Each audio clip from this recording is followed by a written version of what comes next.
we shall do books. You obviously read a lot of books, and viewers out there absolutely love books. You brought some books for us. Yeah. Do you want to talk to why you chose them? My favorite is, of course, I'm a treeman, Historic Trees of Zimbabwe. Wow. I've gone through the over 100 or so trees that are located in the area. I think I'm left with about 3 or so.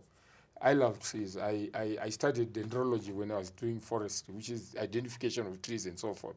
So my view is, if I find a tree that is unique. Indigenous trees? These both, are... Okay.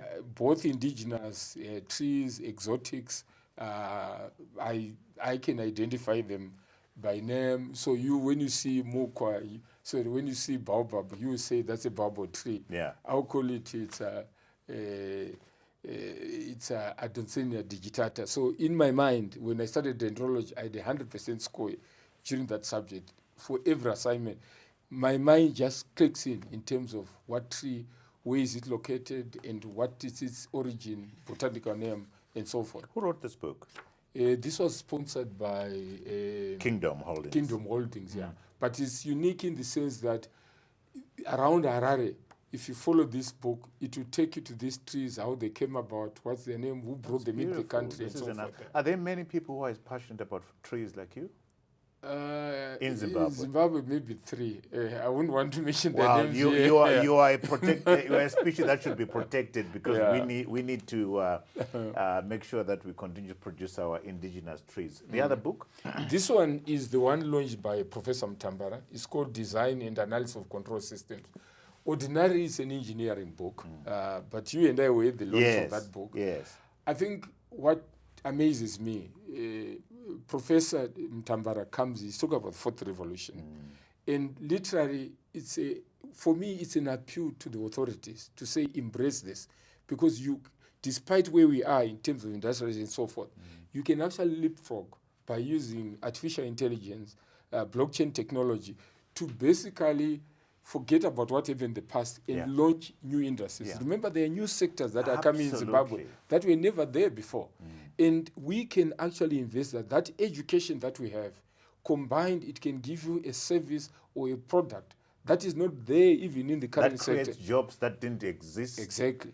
Yeah. So from my view, wildlife control systems, you have objective evidence that tells you what to do. It can be applied even in terms of Zimbabwe as a country to say, we have had these problems about sanctions, about lack of funding, Zidera, and what have you. How do we crystallize that into a model that allows us to be globally compliant in terms of the behavior that's expected of the world and get out of the right way we are?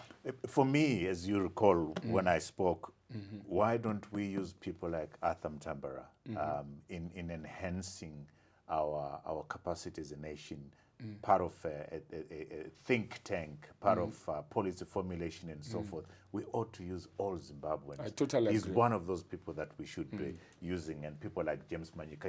Your third book? My third book is, it says, I Did It God's Way. This is by Chief. He invited me to Nigeria.